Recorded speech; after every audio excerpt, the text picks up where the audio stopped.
Hello बच्चों, welcome you all to my channel पढ़ लो। और आज हम बात करते हैं सेक्शन बी की। जो सेक्शन बी है वो कंसिस्ट करता है 5 क्वेश्चन, जिसमें हर क्वेश्चन का जो मार्किंग स्कीम है वो 2 मार्क्स है। तो चलिए हम स्टार्ट करते हैं ये section. Let's question number 21। Question number 21 क्या बोलता है? फॉर व्हाट वैल्यू ऑफ के will the following pair of linear equation have infinitely many solution. और जो इक्वेशंस हैं वो गिवन है। तो सबसे पहले मैं इक्वेशन लिख लेता हूं। क्या गिवन है? इक्वेशन है kx plus 3y minus of k minus 3 equals to 0। और दूसरी इक्वेशन है 12x plus ky minus k equal to 0। अब इनफाइनाइटली मेनी सॉल्यूशन की जब भी बात करेगा तो सबसे पहले कंडीशन आपको पता होनी चाहिए कि इनफाइनाइट मेनी सॉल्यूशन की कंडीशन होती क्या है। तो वो कंडीशन होती है a1 by a2 equals to b1 by b2 is equal to c1 by c2। यही कंडीशन है किसकी? मैनी सॉल्यूशन की। लेकिन अगर यूनिक सॉल्यूशन बोल देता तो आपको क्या लगाना था? a1 by a2 not equals to b1 by b2। और अगर यूनिक सॉल्यूशन नो सॉल्यूशन बोल देता तो आपको क्या लगाना था? a1 by a2 equals to b1 by b2 not equals to c1 by c2। लेकिन अभी इनफाइनाइट मेनी सॉल्यूशन की बात किया है तो हम उसकी कंडीशन लगा देंगे। कंडीशन क्या बोलती है? a1 by a2 equals to b1 by b2 is equals to c1 by c2। तो अब a1 a2 b1 b2 कैसे निकालोगे? जो x के साथ में रहता है वो a रहता है, जो y के साथ में रहता है वो b रहता है, और जो कांस्टेंट टर्म होता है वो c होता है। तो मैं पुट कर देता हूं। सिंपल है। a1 हो गया k, a2 हो गया हमारा 12, b1 हो गया हमारा 3, b2 क्या हो गया? k, c1 हो गया हमारा माइनस ऑफ k माइनस 3 और c2 हो गया माइनस k। यहां से नेगेटिव नेगेटिव कैंसिल। अब एक बार मैं इन दोनों को ले लेता हूं क्योंकि तीनों इक्वल में। एक बार मैं इन दोनों को ले लेता हूं, देखते क्या आता है। तो ये k by 12 equals to 3 by K. Cross multiply जब करोगे तो ये बन जाएगा k square equal to 36। 12 into 3 36। जैसे ही स्क्वायर हटाएंगे तो क्या लग जाएगा? Plus minus under root 36। और प्लस माइनस अंडर रूट 36 का मतलब क्या होता है? Plus minus 6। तो k की वैल्यू आ चुकी है क्या? Plus minus 6। लेकिन पॉजिटिव लेंगे कि नेगेटिव लेंगे वो नहीं पता। तो हम क्या करेंगे? इन दोनों को साथ में ले लेते हैं, देखते हैं क्या आता है। 3 बाय के इक्वल्स टू के माइनस 3 डिवाइड बाय के। अब क्या कर सकते हैं हम लोग? Cross multiply. जैसे ही आप क्रॉस मल्टीप्लाई करो क्या मिलेगा? 3k इक्वल टू के स्क्वायर माइनस 3k। अब सबको एक साइड ले जाता हूं। के स्क्वायर वहीं का वहीं, 3k वहीं का वहीं, इसको उधर ट्रांसफर कर देते हैं। Minus 3k equal to 0। अब ये बन गया के square minus 6k equal to 0। अब यहां से k कॉमन आउट, क्या बचा? k minus 6 equal to 0। अब यहां से k की 2 वैल्यू मिली, एक k इक्वल टू 0 मिला और एक k इक्वल टू 6 मिला। अब अगर आप इन दोनों को देखोगे k की वैल्यू को, तो इसमें प्लस माइनस 6 है और इसमें 0,6 है। तो ऐसी कौन सी वैल्यू जो दोनों में कॉमन है वो है 6। तो हमको कॉमन वैल्यू कौन सी ले रही है? 6। तो k इक्वल टू 6, यही है हमारा क्या आंसर? k इक्वल टू 6 ये दोनों में कॉमन आया तो यही है इसका क्या आंसर। तो ये हम कंप्लीट कर लिए हैं क्वेश्चन नंबर 21। चलिए अब हम बात करते हैं क्वेश्चन नंबर 22 की। क्वेश्चन नंबर 22 में 2 क्वेश्चंस हैं, हम दोनों को सॉल्व करने वाले हैं। और में है दोनों, आपको दोनों में से कोई भी एक करना है, लेकिन मैं आपको दोनों करके बता रहा हूं। पहला बोलता है इन the figure altitude AD and C of triangle ABC intersect each other at point P। सबसे पहले डायग्राम बना लेते हैं। डायग्राम में बोलता है एक ट्रायंगल है, इस ट्रायंगल में A, ये है A, ये है B और ये है C। एक ट्रायंगल है ABC जिसमें C से लेकर एक परपेंडिकुलर ड्रॉ हो रही है AB तक, उसका नाम है E। और A से लेकर एक परपेंडिकुलर ड्रॉ हो रहा है जिसका नाम है D। तो ये 90 डिग्री है, ये भी 90 डिग्री है, इसमें गिवन है। अब मुझे प्रूफ क्या करना है उस पर ध्यान देना है। प्रूफ ये करना है, पहला मुझे प्रूफ करना है triangle ABD is similar to triangle CBE। जिन 2 ट्रायंगल को सिमिलर प्रूफ करना है सिर्फ उनको ध्यान दो और किसी को मत दो। ABD और CBE को देखो। ABD ये है और CBE ये है। अब जब आप इस ट्रायंगल को नोटिस करोगे, ये ट्रायंगल को और ये ट्रायंगल को जब आप नोटिस करोगे, जो मैंने हाईलाइट किया है, इसमें एक चीज आपको दोनों में कॉमन दिख रही है, वो है ये वाला एंगल। तो ये एंगल दोनों के पास कॉमन दिख रहा है। तो मैं लिख लेता हूं सबसे पहले मुझे मिल गया। अगर मैं इस वाले ट्रायंगल की बात करूंगा तो ABD की बात करूंगा। ABD इज इक्वल्स टू, अगर मैं बड़े वाले ट्रायंगल की बात करूंगा तो क्या करूंगा, बी हमको बीच में ही चाहिए तो हम क्या लेंगे सी बी ई, तो मैंने ले लिया सी बी ई और मैंने क्या लिखा यहाँ पे कि भाई कॉमन है। दूसरा मुझे दिख रहा है कि वो दोनों एल्टीट्यूड है, एल्टीट्यूड मतलब 90 डिग्री, मतलब ये एंगल की बात करूंगा अगर सी ई बी की तो ये क्या है 90 डिग्री है, तो angle C E B is equal to किसके एंगल के बराबर है, अगर मैं ये एंगल की बात करूंगा, एक ट्रायंगल ये हो गया सीईबी, और इस ट्रायंगल की जब बात करेंगे तो ये क्या हो जाएगा एडीबी, ये हो जाएगा मेरा एडीबी। ये क्या मिल गया मेरे को 90 डिग्री मिल गया।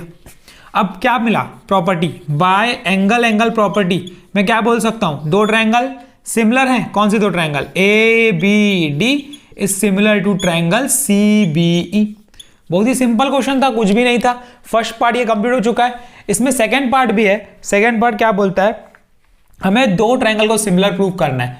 कौन से दो ट्रायंगल को, triangle PDC is similar to triangle BEC, यही दो ट्रायंगल को देखो और किसी को मत देखो। पीडीसी मतलब ये पॉइंट पी है, तो पीडीसी मतलब ये, मैं थोड़ा इसको डार्क कर देता हूं, ये हो गया पीडीसी मेरा, और दूसरा बीईसी देखना है मुझे, बीईसी। अब आप अगर ध्यान दोगे पीडीसी और बीईसी में, तो ये वाला एंगल दोनों के पास कॉमन है, तो कॉमन का पहले लिख लेता हूं मैं, क्या मिल जाएगा angle PCD is equal to angle BCE. ये दो ट्रायंगल कॉमन मिल गया, यहां पे लिख दो, कंडीशन है, कॉमन की कंडीशन है ये। अब कॉमन तो मुझे मिल चुका है, दूसरा मुझे दिख रहा है 90 डिग्री, दोनों में फिर से 90 डिग्री दिख रहा है। इस ट्रायंगल की बात करूंगा तो ये 90 डिग्री दिख रहा है मुझे, मतलब CDP, तो एंगल CDP 90 डिग्री दिख रहा है। और इस ट्रायंगल की अगर मैं बात करूंगा तो 90 डिग्री कौन है, ये 90 डिग्री है, तो मतलब CEB क्या रीजन, 90 डिग्री राइट एंगल। तो फिर से मुझे क्या मिला, by angle property triangle PDC is similar to triangle BEC। बस कंडीशन लिखने आनी चाहिए इसमें, ट्रायंगल्स में, और कुछ भी नहीं है। सिमिलरिटी अगर आपको प्रूव करनी है तो लिखने आना चाहिए बस कि कौन किसके इक्वल है, उसके बाद तो आपसे इजीली बन जाएगा। डायग्राम देखोगे आपको डायग्राम में ही दिख जाएगा कौन सी प्रॉपर्टी आप लगाओगे। कर लिया ये क्वेश्चन। अब इस क्वेश्चन का एक और है और पार्ट में, तो हम वो भी करके देख लेते हैं। चलिए, in the figure D is parallel to AC, बोल दिया है कि जो डी है वो एसी के पैरेलल है, और DF is parallel to AE, DF is parallel to AE, और हमें प्रूव करना है BF by F equal to BE by C. जब भी आपको एक ट्रायंगल में आपको ये दिखेगा कि एक साइड के पैरेलल है, तो आपको सीधा दिमाग में लगाना है कि इसमें थेल्स थ्योरम लगेगा। थेल्स थ्योरम लगना है। किन दो ट्रायंगल की बात कर रहा है, कौन किसके पैरेलल है, पहले ये देख लो कौन किसके पैरेलल है। पहले बोल देता है DE is parallel to AC. अगर मैं इन ट्रायंगल, बड़े ट्रायंगल की बात कर लेता हूं ए बी सी, जब बड़ा ट्रायंगल आपको दिख रहा है तो ये आपको पैरेलल दिख रहा है इसके, तो मैं लिख लेता हूं if DE is parallel to AC, अगर ये इसके पैरेलल है तो जो दो साइड बने वो उनका रेशियो इक्वल होगा, यही थेल्स थ्योरम बोलता है। तो मुझे मिल गया B D by A D is equal to, यहां पे ध्यान दो, B D by A D is equal to क्या, BE by EC, BE by EC, यहीं पे कट कर रहा है क्योंकि बीई बाय ईसी, ये आ गया इक्वेशन नंबर 1।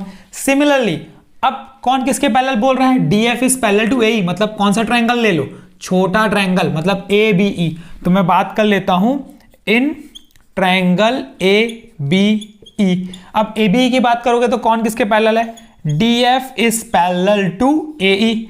जब डीएफ पैरेलल होगा ए ई के, तो अब इस ट्रायंगल की बात करो तो कौन रेशियो इक्वल हो गया, B D by A D. तो मैं यहां लिख लेता हूं B D by A D is equal to कौन, B F by F E. ये हो गया मेरा B F by F E, equation number 2। अब अगर आप नोटिस करोगे 1 और 2 में, तो यहां लेफ्ट हैंड साइड वाला दोनों के पास क्या है, सेम है। तो जब लेफ्ट हैंड साइड वाला सेम है तो इसका मतलब ऑटोमेटिकली ये दोनों भी आपस में क्या हो जाएगा, सेम हो जाएगा। तो फ्रॉम 1 एंड 2 क्या लिख दो कि भाई बीई बाय ईसी जो है वो बराबर है B F by F E के, और यही तो मुझे प्रूव करना था। तो ये आ चुका है, ये हो गया हैंस प्रूव्ड। तो अब हमने 22nd के जो दो क्वेश्चंस थे, दो हमने दोनों कर लिए। हालांकि आपको सॉल्व एक करना था क्योंकि और में है, या तो वो करना था या तो ये करना था, तो मैंने आपको समझाने के लिए किया कि ऐसे बन सकता है। तो चलिए अब हम बात करते हैं क्वेश्चन नंबर 23 की। चलिए क्वेश्चन नंबर 23 देख लेते हैं। 23 क्या बोलता है, 2 concentric circle are of radii 5 centimeter and 3 centimeter, find the length of the chord of the larger circle which touches the smaller circle. Question समझते हैं क्या बोलता है। कॉन्सेंट्रिक सर्कल क्या होता है? कॉन्सेंट्रिक सर्कल मतलब ऐसे सर्कल जिनका रेडियस अलग अलग होता है लेकिन सेंटर सेम होता है, उसको हम बोलते हैं कॉन्सेंट्रिक सर्कल। मतलब एक सर्कल के अंदर दूसरा सर्कल, एक तरीके से ये भी समझ सकते हैं। अब इन दोनों का सेंटर आपको क्या दिख रहा है? सेम दिख रहा है, लेकिन रेडियस दोनों का अलग अलग है। एक का रेडियस है 3 सेंटीमीटर छोटे वाले का, और बड़े वाले का रेडियस है 5 सेंटीमीटर जो कि गिवन है। Find the length of larger chord. Larger chord मतलब ये हुआ लार्जर कॉर्ड, इसी की मुझे क्या निकालनी है? लेंथ निकालनी है। ये कॉर्ड हुआ ना ए बी, अब इसका नाम दे दो सेंटर का ओ। अब सेंटर से अगर एक मैं लाइन ड्रॉ करूंगा टेंजेंट तक की, तो वो हमेशा क्या रहता है? परपेंडिकुलर होता है, 90 डिग्री होता है, ये अपने को पता है बाय थ्योरम। अगर मैं इसको OA को ज्वाइन कर लूं तो ये क्या रेडियस है? ये बड़े सर्कल का रेडियस है OA। OA जो है वो रेडियस है बड़े सर्कल का, डेट इज 5 सेंटीमीटर। और अगर मैं इसको नाम दे दूं OP, तो जो OP है वो हो जाएगा 3 सेंटीमीटर। ये अपने को गिवन है, रेडियस ऑलरेडी गिवन है। फाइंड क्या करना है? Length of the larger chord. Larger chord निकालने के लिए मुझे ये पता है, एक प्रॉपर्टी है कि सेंटर से अगर मैं एक परपेंडिकुलर ड्रॉ करता हूं कॉर्ड में, तो वो क्या होता है? कॉर्ड को 2 इक्वल पार्ट में तोड़ देता है। ये एक प्रॉपर्टी है सर्कल की। तो ये मुझे पता चल चुका है कि ये और ये आपस में क्या है? इक्वल है। अब लिखते हैं सबसे पहले let O be the center of a circle. ये सर्कल का सेंटर है। OP is perpendicular to AB, then AP is equals to PB। ये इक्वल हो जाएगा दोनों। अब इन ट्रायंगल OAP, अब OAP की बात करेंगे तो एक 90 डिग्री दिख रहा है मुझे, तो ये राइट एंगल ट्रायंगल हो चुका है। अब राइट एंगल ट्रायंगल है तो मतलब पाइथागोरस थ्योरम। पाइथागोरस थ्योरम क्या बोलता है? हाइपोटेनियस का स्क्वायर मतलब OA का स्क्वायर इक्वल्स टू परपेंडिकुलर का स्क्वायर प्लस बेस का स्क्वायर। यही पाइथागोरस थ्योरम यही बोलता है। 90 डिग्री के अपोजिट वाला हमेशा हाइपोटेनियस होता है, इसको याद रखिएगा। OA हमारे पास गिवन है कितना है? 5, तो मैं लिख देता हूं 5 का स्क्वायर। AP हमें फाइंड करना है, और OP गिवन है, छोटा ट्राइंगल है, छोटा सर्कल है, तो 3 का स्क्वायर। ये क्या किया हुआ है? OP गिवन है 3 सेंटीमीटर। तो 25 equal to AP square plus 9 को जैसे ही ट्रांसफर करेंगे कितना हो जाएगा? 25 minus 9 equal to AP square. अब यहाँ 25 माइनस 9 कितना होता है? 16। तो AP स्क्वायर की वैल्यू कितनी आ गई? 16। मतलब जब AP निकालेंगे तो ये क्या हो जाएगा? अंडर रूट 16, और अंडर रूट 16 कितना होता है? 4। तो मतलब AP की वैल्यू कितनी आ चुकी है? 4 आ चुकी है। अब मुझे पता है कि जो AP है और BP है आपस में इक्वल है, तो इसका मतलब BP भी कितना हो गया? 4। तो अब अगर मुझे AB निकालना है तो मैं क्या लिखूंगा?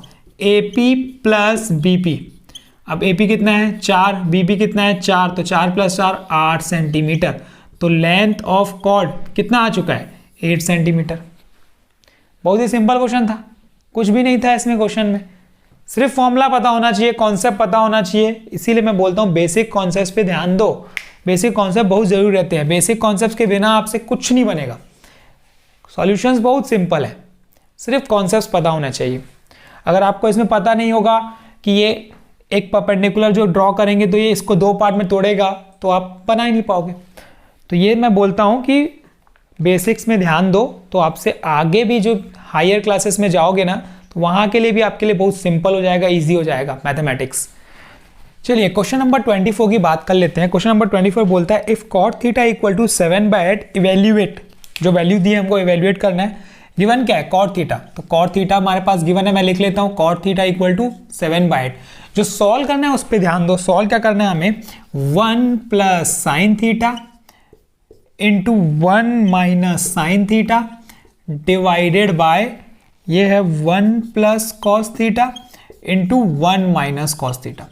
अब ये मुझे सॉल्व करना है। सॉल्व करने के लिए मुझे दिख रहा है a plus B A minus B का फॉर्मूला दिख रहा है मुझे ये, तो ये बन जाएगा a square minus B square, मतलब 1 minus sine square theta divided by ये भी दिख रहा है a plus B minus B, ये बन जाएगा 1 माइनस कॉस स्क्वायर थीटा। अब 1 माइनस साइन स्क्वायर थीटा का फॉर्मूला क्या होता है, कॉस स्क्वायर थीटा, तो मैं यहाँ पुट कर देता हूँ। और 1 माइनस कॉस स्क्वायर थीटा क्या होता है, साइन स्क्वायर थीटा, मैं यहाँ पे पुट कर देता हूँ। अब इसको थोड़ा सा अरेंज करने के लिए मैं ऐसा कुछ लिख सकता हूँ, cos theta by sine theta का होल स्क्वायर। अब कॉस बाय साइन क्या होता है, कॉट होता है, ये आपको पता है, तो मैं इसकी जगह क्या लिख सकता हूँ, कॉट स्क्वायर थीटा। अब कॉट थीटा की वैल्यू ऑलरेडी मुझे पता है, कितना है, 7/8, पुट कर दो, 7/8 का होल स्क्वायर, सिंप्लीफाई करके कितना आएगा, 64। बहुत ही सिंपल क्वेश्चन है, आंसर आ चुका है। तो मैं अभी आपको ना एक चीज़ बता रहा हूँ, अच्छी चीज़ बता रहा हूँ। अगर बहुत बार ऐसा होता है कि बच्चों को याद नहीं होता है, कुछ चीज़ें ना याद नहीं होता है, कुछ पढ़ते हैं हम याद नहीं होता है, तो मैं आपको ये नहीं बोलूँगा कि उसको आप 10 बार पढ़ो, 15 बार पढ़ो, 20 बार पढ़ो, 50 बार पढ़ो।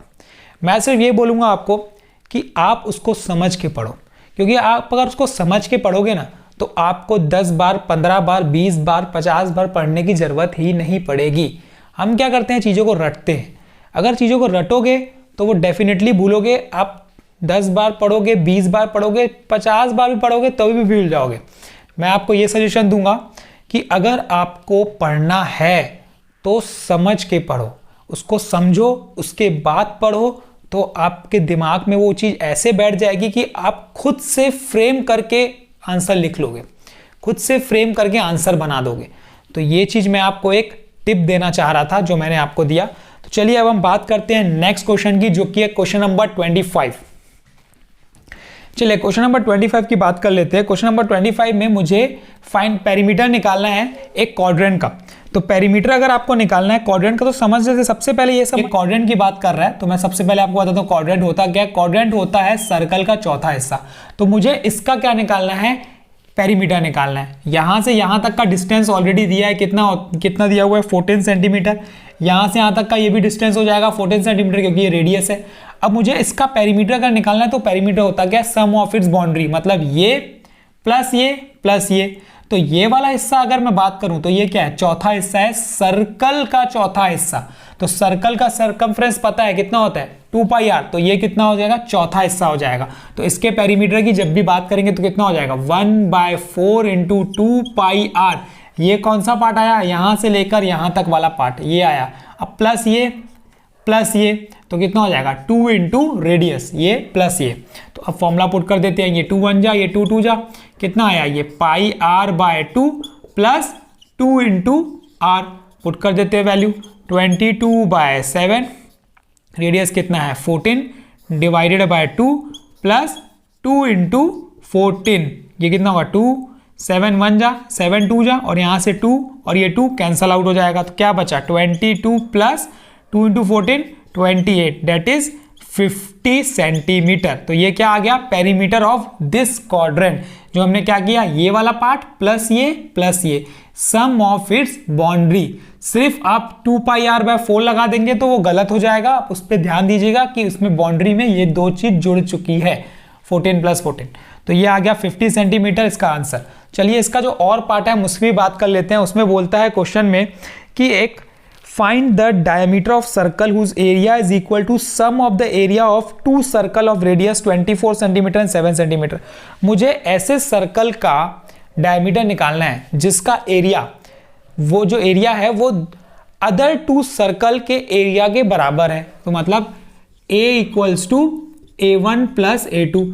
इन दोनों के एरिया को अगर मैं जोड़ूंगा तो मुझे एक सर्कल का एरिया मिलेगा। उस सर्कल का मुझे डायमीटर निकालना है। तो अब मैं रेडियस निकाल लेता हूं सबसे पहले। तो एरिया का जो फॉर्मूला होता है वो क्या होता है, एरिया का जो फॉर्मूला होता है वो क्या होता है, πr² = πr1² + πr2²। अब यहां से πr² एज इट इज, यहां से पाई कॉमन आउट, क्या मिलेगा, r1² + r2²। यहां से पाई कैंसल आउट। यही तो मुझे फाइंड करना है, लेकिन ये मुझे ऑलरेडी गिवन है। क्या गिवन है, 24 और 7। पुट कर देता हूं, 24² + 7², ये कितना हो गया, 576 + 49 कितना होगा, 625। तो r की वैल्यू कितनी हो जाएगी, √625। और √625 क्या होता है, 25 सेंटीमीटर। तो रेडियस मुझे मिल चुका है कितना, 25। मुझे फाइंड क्या करना है, डायमीटर फाइंड करना है। तो मैं डायमीटर अगर निकालूंगा तो क्या बोलूंगा आपको, 2 × रेडियस कर दो। और रेडियस कितना है, 25 सेंटीमीटर है। तो डायमीटर कितना हो गया 50 सेंटीमीटर। तो ये आंसर आ चुका है इसका। अब हमने ये कंप्लीट कर लिया क्वेश्चन नंबर 25। अब ये सेक्शन बी पूरा कंप्लीट हो चुका है। सेक्शन बी के हमने 5 क्वेश्चन और 2 और क्वेश्चन जो इसमें पार्ट में थे वो हमने कर लिए हैं। अगर इन क्वेश्चंस में आपको कोई भी कंफ्यूजन है, कोई भी डाउट है, तो मुझे आप कमेंट सेक्शन में बताइए, मैं आपका डाउट क्लियर करूंगा।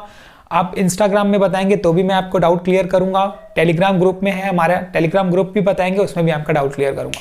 तो अगर आपको ये समझ में आ चुका है तो हमारे चैनल से जुड़िए, लाइक कीजिए, शेयर कीजिए अपने दोस्तों में, अपने सब क्लासमेट्स को भेज दीजिए ताकि उनको भी ये कॉन्सेप्ट्स मिले, सैम्पल पेपर्स मिले जो हम प्रैक्टिस कर रहे हैं यहाँ पे। कल हम फिर आएंगे नए क्वेश्चंस के साथ, सेक्शन सी के साथ। Thank you.